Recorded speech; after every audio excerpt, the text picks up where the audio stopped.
Hi, everyone. This is Romy Newman. I'm the co-founder and president of Fairygodboss. And many of you tuned in to hear our webinar yesterday, and you may notice that this is not exactly the recording of that webinar, and that's because we had the perennial issue where the webinar didn't record. So here I am re-recording the webinar for you. It should have all the same information.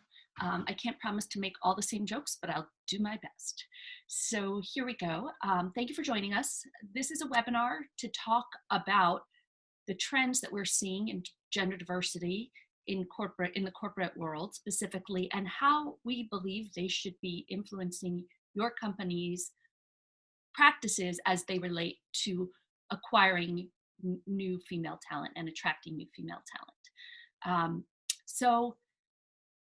I like to start every conversation about gender diversity at the very beginning. I'm a big believer in data-driven arguments, and if you're going to be asked at your company, why should we invest in gender diversity? Why should we invest in gender diversity initiatives? Why should we invest in gender-specific recruiting efforts? Well, I think at the end of the day, it's really important to be able to always show that gender diversity fuels business results. It fuels financial results. And what you're looking at here is data from Morgan Stanley. This is my favorite chart in the world.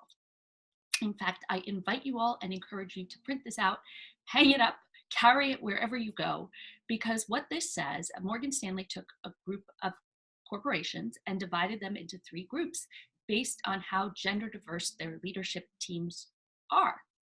And what Morgan Stanley found was that the companies that had more gender diverse management teams outperformed the ones that had less. So I love this slide because whether we like it or not, corporations were simply put on earth to drive shareholder value. That is their overarching purpose. And if we can connect all the arguments we make about investment in gender diversity to business results, you should invest, which I deeply believe, that you should invest in gender diversity and all kinds of diversity because it drives better financial outcomes for your business. You're going to be in a good place. And actually, I did want to mention that just this week, McKinsey came out with a very similar study that looked at diverse management teams and showed that they drove bigger profit margins. That was in the Wall Street Journal this week as well. So before we go into recruiting tactics, I did want to take a minute, in case you are wondering what Fairygodboss is, to introduce you to our company. Fairygodboss is a career marketplace just for women. My co-founder and I founded it together in March of 2015. We were both used to be executives at the Wall Street Journal and at its parent company. Our platform started at being free anonymous job reviews for women by women. We wanted to enable women to have more information, more transparency, so that when they were job seeking, they would know candidly what other women thought about the workplace experience, specifically as it pertained to the woman's experience. Was a woman treated fairly? Could she get promoted? Were there good benefits and policies in place to protect women? So we decided we would anonymously crowdsource that information. As we've evolved, we've also become an editorial site. We have an amazing editorial team. They publish 5 articles a day on anything from advice on how to job search to how to get promoted, how to negotiate a raise, and even what should you wear. We are growing quickly. I'm so excited to say that it looks like in January we're going to achieve a new traffic milestone of 1 million unique visitors in a month. And we work with over 50 major US companies, amazing companies from JP Morgan to Liberty Mutual to Home Depot to Target. And if you are not one of them, we would love a chance to tell you how we can work with you as well. So many of you who are more familiar with Fairygodboss are probably familiar with the statistics about your particular company, but it's not often that we show them in the aggregate. And I think it's a really interesting thing to look. So this data that you're looking at is based on the reviews that we ask every woman when she leaves a review. So we ask her, do you think men and women are treated fairly at your company? So 57% said yes. More than half, but we would sure love to see that number grow. Similarly, 55% said they would recommend their company to another woman. The job satisfaction story is a little rosier. The average, so we asked women on a scale of 1 to 5, how satisfied are you with your job? And the average satisfaction metric was a 4. So it's interesting to see that 1 and 2 actually were not very popular choices. Women chose 3 or 4 for the most part. So in every job review, we ask reviewers to tell us what's one thing your employer could do that would make it more likely you would stay. And the answer was more money, improve my compensation. Number 2, very close second, was more women in leadership. And the third, which was not so close, a little bit more distant, is improve work-life balance. Just in case you're wondering what the demographics of our users are, the average age of our user is 30. So nearly half of our audience is between 25 and 34. Usually women discover us when they're reaching a career crossroads. They're beginning to encounter some friction at work. The number 1 department that our users come from is sales. Number 2 is technology or digital. And every woman who leaves a review is asked, what advice would you give another woman who's thinking about a job here? And you can see some of the reviews here. Some women are huge advocates for their companies. Some have more kind of constructive criticism, and some have just criticism. I certainly encourage you to visit our site and play around and see what women are saying about your company and others. So we've also fielded some research through a survey, and it's based on a hypothesis we've had through our own experiences that men and women are just different in the way that they seek jobs. So this, I thought, this data point put a really strong point on that thought, because when women are job seeking, the number 1 reason they're job seeking is they had some sort of change to their personal life. And very closely behind it, number 2 is they disliked their current employer, disliked their current situation. For men, by a mile, the number 1 reason they're job seeking is to get more money. And so I think already that should really impact your thinking in the way that you're messaging differently to men and women as they're job seeking, because frankly, they're coming to the entire process from a different angle. We asked men and women, what resource did you use to find your job? Many of the resources, digital job boards, friends and family, were pretty close in terms of whether men or women use them. We saw a surprisingly large difference in terms of men and women using LinkedIn. We were also very surprised to see that overall, women were less likely to think of social media as a tool for a job search. And also, I'm mildly heartbroken to say that women were significantly less likely to be contacted by a recruiter than a man.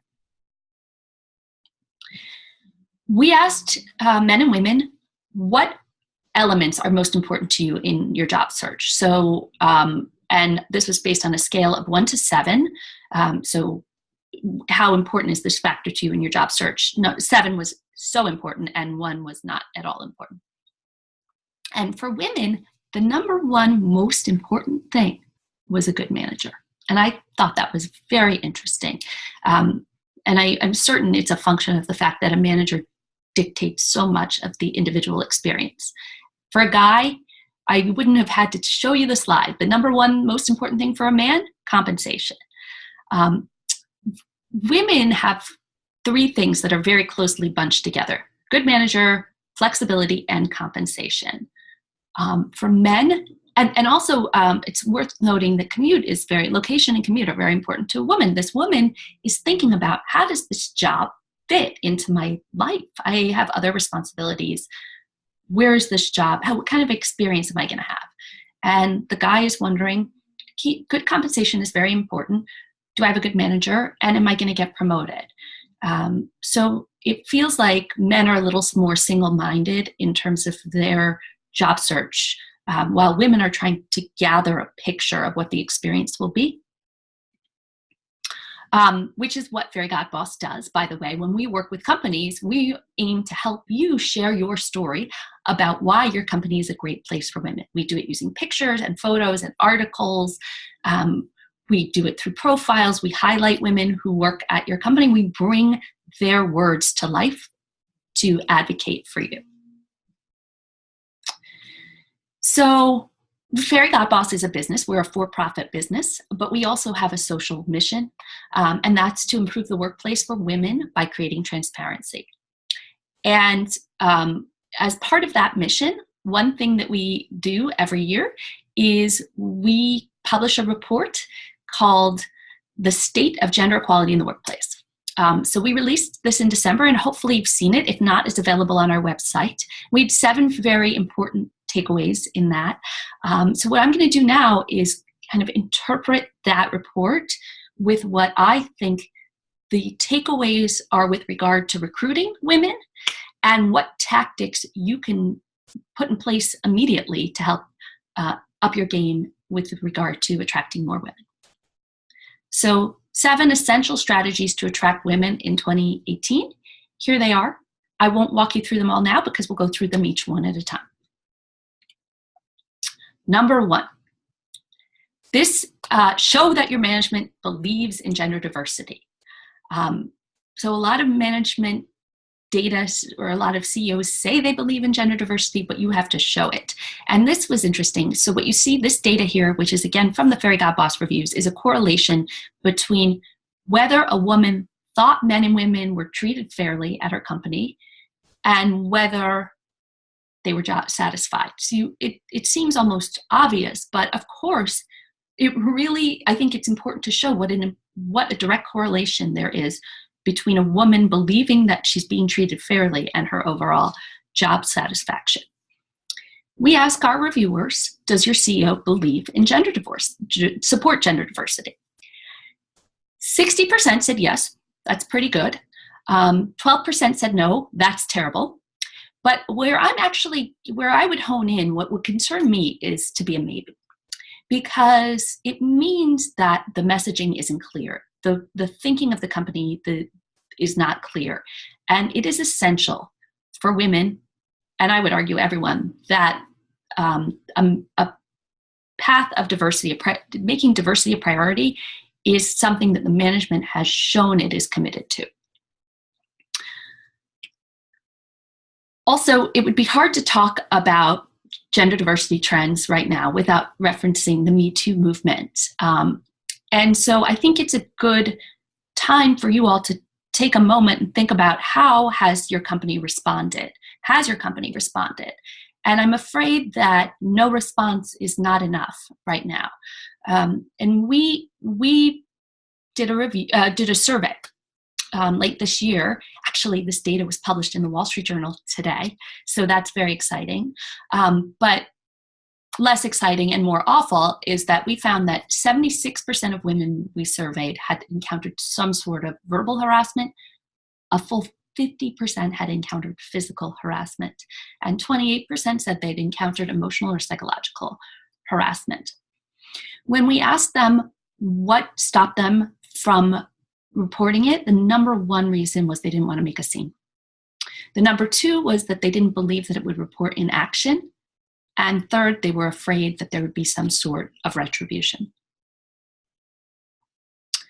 So when we asked the women, what do you think your company can do to stop harassment, 66% said that there were not enough policies. In fact, were there enough policies in place was the issue of the number 1 and number 2 group of respondents. So both policies to protect victims and policies to address perpetrators. And so I think it's a really good moment for everyone to sit back and think about, do you have the right policies in place to combat sexual harassment at your workplace? And having them is going to be important not just for your current employees, but it's going to be important for prospective employees as well. So at the end of each of my 7 strategies, I'll share tactics that I think you could put into place right away. So how can you show that your management believes in gender diversity? Well, you've got a careers website, and some companies have done a beautiful job painting a picture of why their company supports diversity on their website. Get your CEO out there. Make that message strong. You can see here just recently the BlackRock CEO issued a statement not just about his own company, but about how he thought it was incumbent on all companies to contribute to society and have better practices. You must have zero tolerance for harassment, and you must have policies to address them. Gender diverse leadership teams are so important, and women are going to be looking at the pictures of who your leadership is on your website to determine whether you have a gender diverse leadership team. So if you have one, which I hope you do, it's very important to represent that and to put your leaders in place. And then lastly, if you're in a position to do it, set goals. So last year, Accenture made big waves when they announced a commitment to making 50% of its workplace female by 2025. And we are so impressed with what they're doing, because that's a pretty ambitious target, and it's not going to be easy to achieve. But by making it so ambitious and so loud, they will have to work hard to deliver on it, and they're raising the bar for all companies. Okay, so strategy number 2. Number 1 was show that you believe in diversity. Number 2 is show that you're investing in diversity. And one way that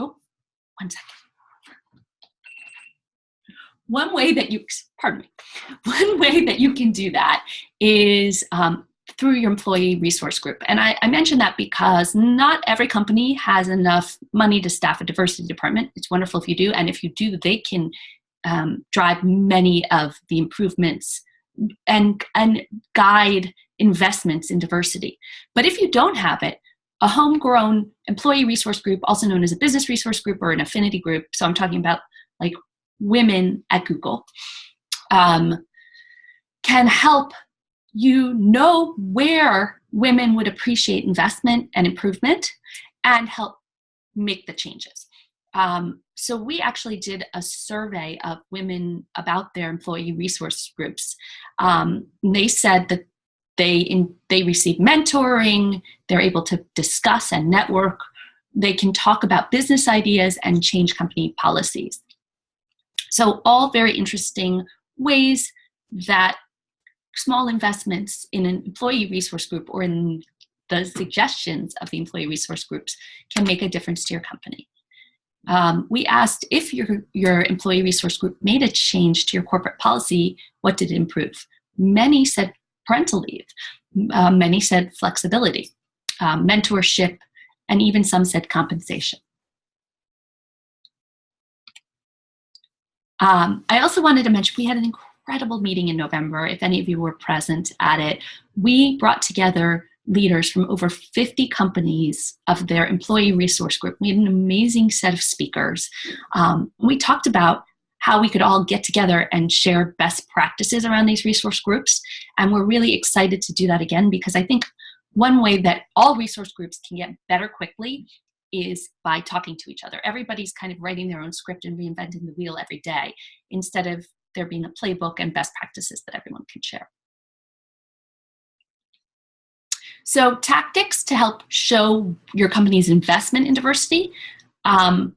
Again, your corporate website is a great place to do it. And here I'm pointing to the Women Lead at UTC initiative, which talks about all the things that UTC is doing to achieve parity. I'm showing you here the TD Bank website, which articulates that diversity and job satisfaction are so important because the company understands that drives customer satisfaction. Fairygodboss also creates articles for our partners that help highlight and show the investments that a company makes. This one that you see here is for the company On Deck, and we showed what kind of benefits and policies and programs they've invested in to make their company better for women. So number 3, show that women achieve leadership positions. So of course, step 1 to that, or like step 0, is have women achieve leadership positions. But often women want to know that they're not entering uncharted territory, that they do have a path to the top at a company before they join. I'm sure that many of you have seen some version of this data. It comes from McKinsey, and it just shows how the percentage of women in the corporate pipeline precipitously declines as you rise through the ranks. And it's very sad to see and know. So when we asked women, we asked, as I mentioned at the beginning, we asked every woman, do you feel your company treats men and women fairly? And then if they say no, we say, well, in what way are women not treated fairly? And the number one way they said was unequal promotion. Pay was next, evaluation, and then unequal hiring. And I always think about, there's a finding that came out of some McKinsey research actually way back in 2011, that women are promoted based on performance. Men are promoted based on potential. And that has always stayed with me, the idea being that a woman has to work twice as hard to get a promotion. The bar is much higher for her. And frankly, it's something I feel I've dealt with in my own career. So it really resonates with me. But women in our population definitely feel that they're not being considered for promotions fairly. So what can you do about that? You have to show that women can achieve promotions at your company. So bring your senior leaders to life, whether they're a CEO, an amazing CEO like Mary Barra, who's my role model, my idol, or someone like Indra Nooyi, another amazing icon, who, here, for example, is writing a letter to her employees' parents. Or it's great to share testimonials and voices of women who are not at that C level, but are at a VP level, just kind of showing that there's room for women throughout the ranks. Testimonials are a great way to do it. Articles are a great way to do it. Video is a great way to do it.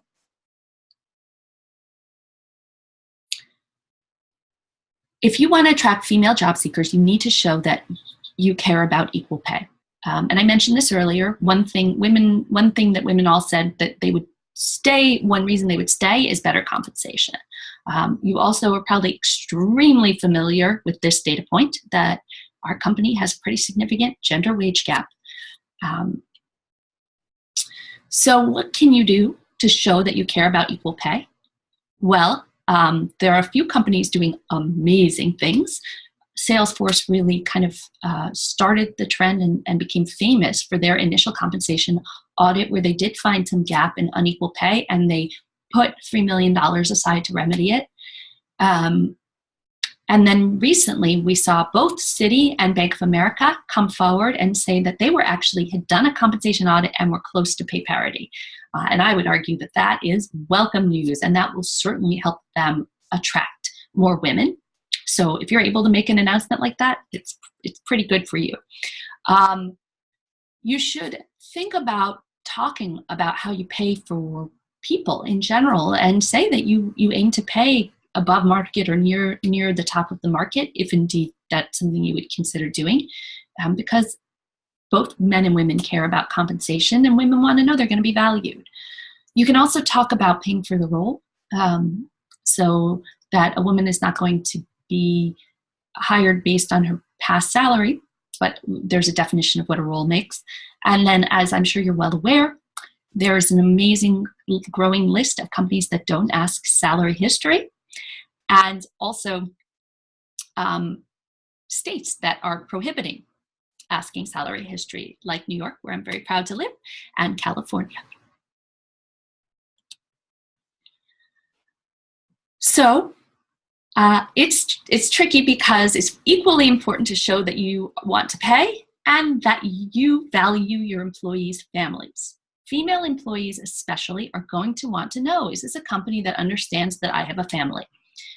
We ask every woman, how family friendly is your company? And then when we graph that against how satisfied are you with your job, you can see a pretty good correlation.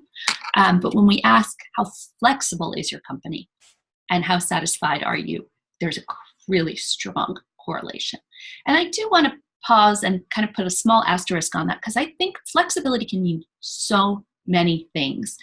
It can mean you work 2 or 3 days a week from work and 2 days from home, but it could also mean that when you need to leave early to take your child to a doctor's appointment or there's a school play, you can go, and no questions are asked. So there's lots of different ways and kind of sides of the dimension that companies can approach flexibility. I think there's no harm in taking baby steps. And I think the first baby step is just saying we're committed to understanding that our employees are people too, and they have families or they have personal commitments, and so we're going to help them be engaged in their personal life. So how can you do that? How can you show? Well, as I mentioned, there are some companies doing really radical and extraordinary things on flex work.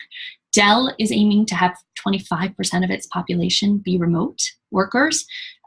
American Express has an enormous portion of its population that works 2 days or 3 days of work a week from work and the remainder from home. PwC released a report this year that I loved, where they said that it's critical for companies to focus on performance, not presence. I think what your company needs to think about immediately is company-wide flexibility mandates. I don't believe it works when you say it's manager discretion, because there's such a big range in what managers permit. And frankly, if flexibility or family is a core value of your company, sometimes managers need training on that or guidance. They don't know what you mean, or they have a different set of values. So I think it's really important to articulate expectations and train managers and make the program universal. And as I mentioned, flexibility has a lot of definitions. So you could start small, but you definitely need to make it company-wide and train managers.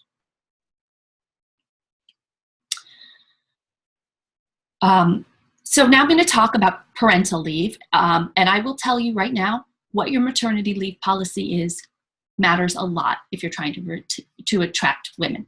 It has become, in the last few years, almost a calling card. A single number that a job seeker can put her finger on that says, on a scale of 1 to 10, this is how much this company cares about women. And it's interesting because I think that it only impacts a small stage of a woman's entire career journey, but because it's unfortunately, we are the only civilized country that doesn't have federally mandated parental leave, and B, so it's up to the companies. It can become such a one single item that shows how much does your company care. So I definitely encourage you to engage your company on a path toward longer parental leave if you don't have it. Fairygodboss has an amazing free crowdsourced database of literally thousands of companies and what they're offering. So I definitely recommend you check it out. This slide, this data, I love. We actually came out with it a few years ago, but I thought it was so extraordinary because I've never actually seen data like this before that showed a direct correlation between how much parental leave a woman takes and her overall job satisfaction. So it's there. So I'd argue it really helps drive job satisfaction, but it also is essential to recruiting. We looked at, this is just from SHRM in case you're wondering, what the average days that are paid. But being average, frankly, is not good enough. And this was in the Wall Street Journal this week. I'm sorry, the New York Times this week. So you can see where a few major US employers have really reached for the stars on parental leave, both for men and women, and then also extended it beyond their corporate headquarters to hourly workers. And I would argue that it is essential to do all those things. But I think it's really stark to see these are very, very generous policies. And this, to me, is the new, it's required. It's the table stakes. Because if these are the companies that are going to bring in women, because they're showing their commitment, both women and their families. So I would argue, as a recruiter, to help your company get maternity leave. Tell your company that it matters to your ability to recruit women a great deal. And what is good parental leave? Number one, it's got to be 100% paid. Number two, it includes women, men, adoptive parents, surrogate, name it. It's at least 12 weeks. Even Fairygodboss, we have a staff of 14 people. We have a 12-week paid parental leave policy. It applies to everyone in the organization, and you can take it without being penalized. And I just pointed out, we saw Walmart's parental leave plan that was just announced the last couple of weeks on the previous page.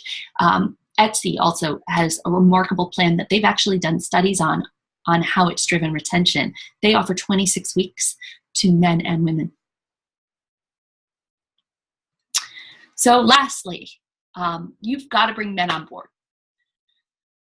Last year, so this data is a little old. I was just saying we need to probably refield this research. But in 2016, we wanted to go out to men and see what they thought about gender diversity.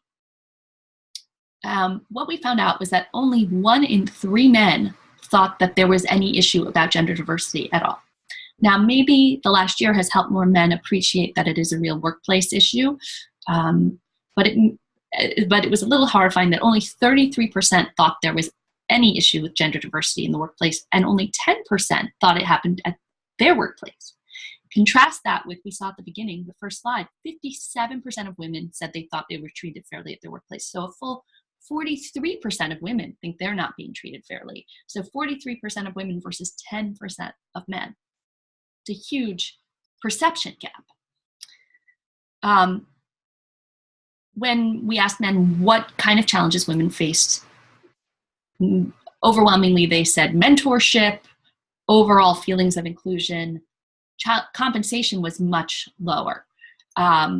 So there's also divergence in how men and women see what concerns women face in the workplace. How have you been an ally? 43% said men that had spoken out publicly for women. 53% said they'd advocated privately.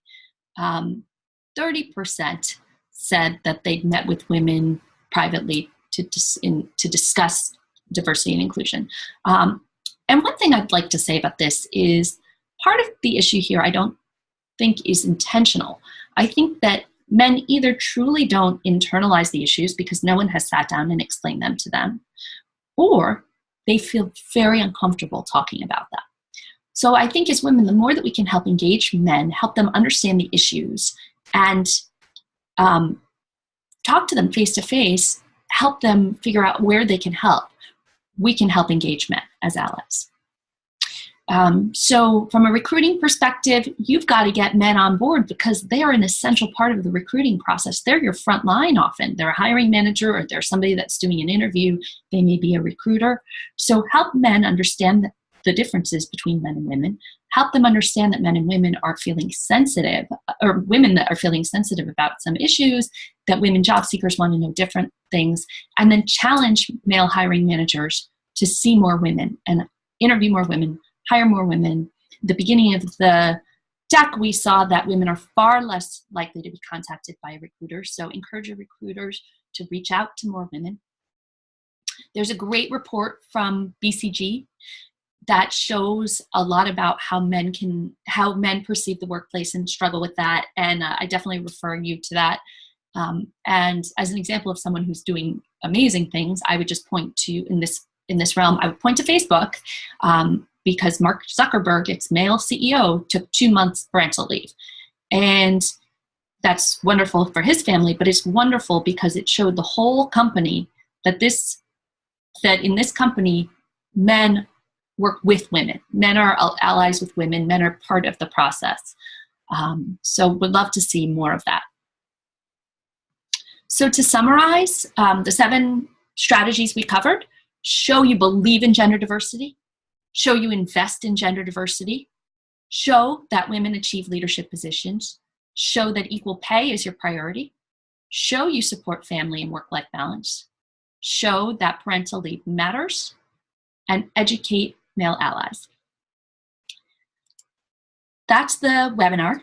If you have questions, please feel free to reach out to me. Romy, ROMY.Newman, NEWMAN, at Fairygodboss.com. And we would love to tell you more about what Fairygodboss does. So please reach out. Thanks for your time.